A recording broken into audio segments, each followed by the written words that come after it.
The head of Doge, Elon Musk, called USAID a criminal organization and added that it is time for it to die. Do you agree with that? They have basically evolved into an agency that believes that they're not even a U.S. government agency, that they are a global charity, that they take the taxpayer money and they spend it as a global charity, irrespective of whether it is in the national interest or not in the national interest. One of the most common complaints you will get if you go to embassies around the world from State Department officials and ambassadors and the like is USAID is not only not cooperative, they undermine the work that we're doing in that country. They are supporting programs that upset the host government for whom we're trying to work with on a broader scale and so forth.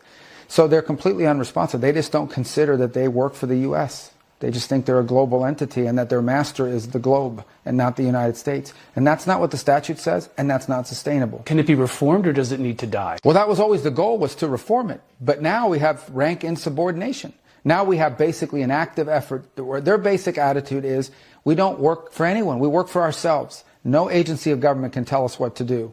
So the president made me the acting administrator.